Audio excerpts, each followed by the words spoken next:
Here's the problem with lies. They don't capitulate themselves.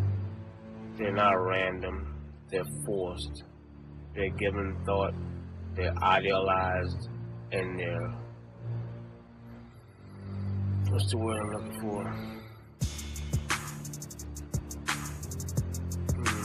Can't think of the words. They're given a notion of steps from diversion to conversion to idiocracy to ideology. And maybe that's the word I'm looking for, ideology. A lie can be brought upon by any old thing. A lie can be brought upon by theft. A lie can be brought upon by a car accident. A lie can be brought upon by the simplest act of faith and religion. And that's one of the biggest lies that are told. A lie is generally something that you want somebody to believe that you're telling them, and you're falsifying a statement in an inaccuracy that you yourself don't even believe, but you want others to fall for. The critical nonsense and the mayhem is of the statutes of the victimization of the people who you lied to. Not necessarily in the order of the ones who get lied to, but the ones that believe the lie. In the statutes and the understanding that the status quo is the victimization of the one who not only listens to the lie, carries the lie further, rumors the lie to be truths and factual, and designs it so that others that may have the truth within them are curried out of favor for the lie to generate more traction. Now it may seem that to the 34-35% of the Trump voters that he is telling them the truth, but when in reality they know he lies. They know he lies consistently, constantly, and vigorously. But that not too within itself is not the only issue. The issue that someone would lie to curry the favor of the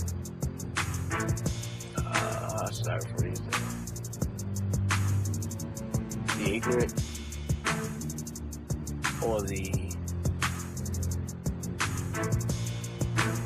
there's a word that I'm looking for that I can't reach for. It's not the disenfranchised, because that's a lie. It's not the discombobulation of the methodology that is used when you hear the country folks, city mouths, country mouths. It's not the epithet of "here I lie," "we are you with us or you against us." It is the focal point of understanding of the relations of these things that have been metastasized like a fucking cancer to rule out any decency, because many people don't realize or are not paying attention to or don't give a shit that the hate mongering and the Southern mantra are all in one basket. A lot of people don't step back to see that the cabinet is full of racist white men. It's not to say that they aren't black racists, but it is to say that racism plays a part against black senators and governors and congressmen and women. It is not to forget that. The demographics of the Congress, be it the Senate, be it the House, be it the legislature, be it the government body of the executive, be it the judiciary, are all pretty much racist, are all pretty much tokenized with one black person. As I grew older, I learned the phrase, the token nigger. And that will always be. Be it Clarence Thomas, be it the clown that said that Jeff Sessions is not a racist, be it the one black person that they will put on a jury of your fucking so-called peers, who's either a disgruntled mother that has been downtrodden by a black man, or a gay person who is of sauciness, who lets his flamboyancy show because he is who he wants to be. Not knocking that picture, so don't get it twisted. But in society, as the race bait goes on, it's not like clickbait. Race bait is much different in the general consensus that a lie has been told for 400 years. Regardless of this country being independently shunned from the Queen's monarchy for 241 years, it has been racist for 400 years. Regardless of whether slavery has only been 160 to 170 years in the past, it is still pretty much a dominant figure. Regardless if women have been freed from the suffrage movement since the 1940s, they are still pretty much kept under wraps. A lie is a lie in a vigorous form of understanding that you want someone to believe exactly what you tell them, how you tell them, where you tell them, and when you tell them. But on those notes, a lie is also shared and becomes a rumor and makes itself more emanating the more times it's told, because the more times it's told, the more twisted it gets, the more embellished it becomes, the more vigorous it begets, the more unethically sound it really becomes. The status on whether blacks have a living wage in America is not just to say that the fact that whites are terroristic in their own nature about every race other than white. The fear has always been that other people will take over and take from. But the decision is one of no, I won't say misunderstanding. I won't say misrepresented. The fear is a characteristic mental causal victory, because it only lasts as long as the blood is flowing. And I'm not being disrespectful to women. You take upon the character reference of believing that black people are on social systems, though you forget that the reason for social assistance is for whites.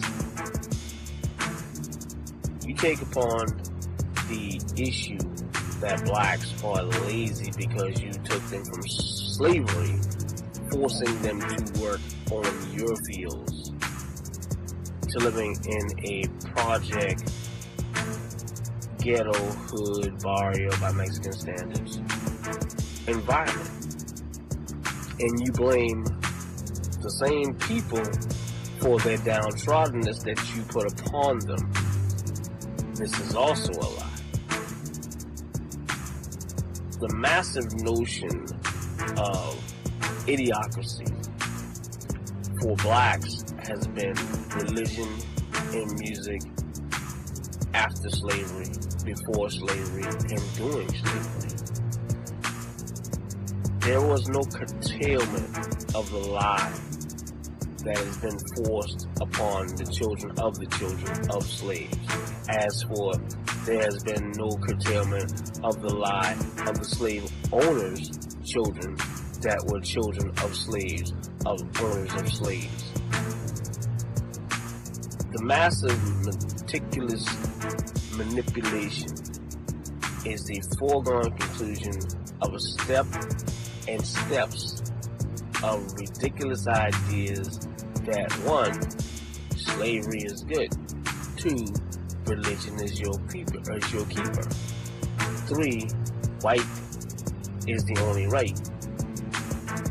On those 3 notes, they have a categoric, I would say,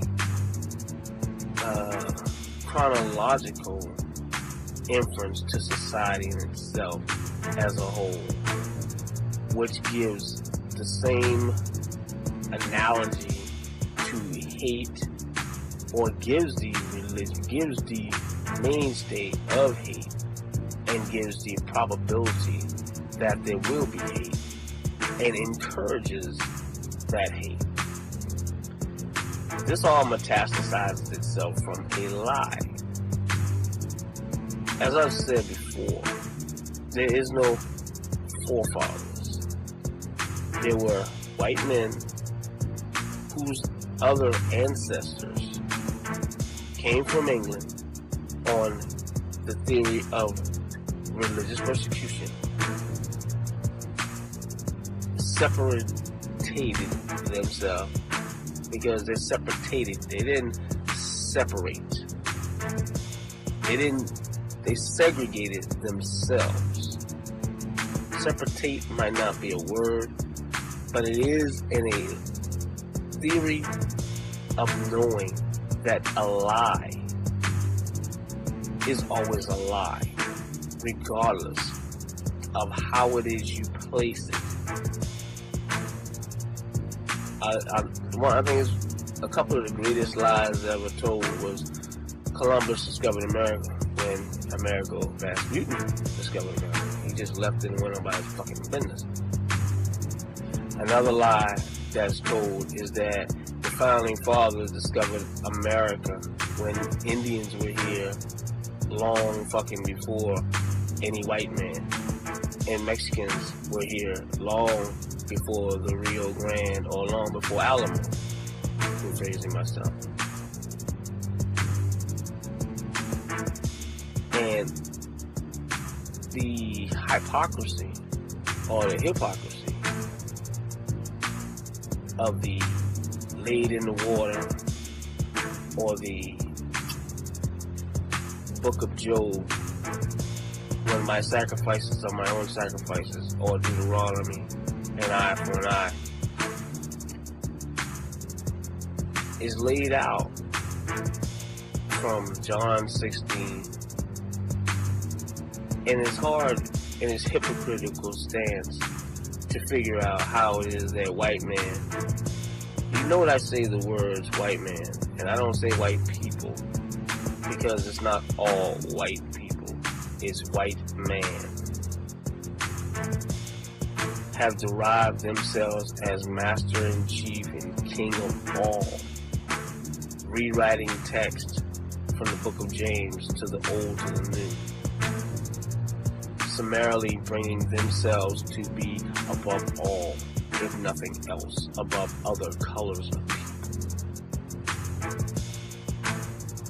The general statement of how hate is that hate is betrayed and beguiled by a lie, regardless of where that hate comes from. It always undoubtedly comes from when is a white man. His fear begets a lie. His lie begets hate. His hate moralizes fear. His fear is losing the control of what he dominates or perceives to dominate over. If you get this conversation twisted, it's within your own right to believe that is what I am saying is either hateful or being portrayed as to be hateful. That is your right. But I will not no longer stand when I see the lie, and this lie within itself portrayed as something that is Americanized. No, it's weaponized. And in its current form, it is demolishing. We are not Americans. Black people have never been Americans. We've never written into the Constitution. We've never foreseen or foretold to be free people. We have never been given a right to cherish, flourish, and to abide under the Constitution as being men. So we don't get that twisted at all. We're modern day slaves in an hypocritized world. But the ignorant part of this situation is that for a couple of decades, probably just 50 in my case, we've looked at it from a mind's eye, not because of what white men have done, not because of what white people do to other people, but because of it. To break down the understanding of how white men commit suicide when they lose everything, white men make these drugs to destroy other races of people and then in turn destroy themselves. White men make these diseases so they can make cures, like a fireman setting a fire to go out the damn thing. Or the police putting drugs and guns in neighborhoods so they can have something to do. White men have decided, and as I say, it's not about white people. It's about the derogative statements of white men that sit in a high chair that classify all other non-whites and they lump them together. So we lump them together. Because when you say us and them, you make character references. This is not a petty, derogatory statement. This is a full-on understanding that lies have consequences. Peace.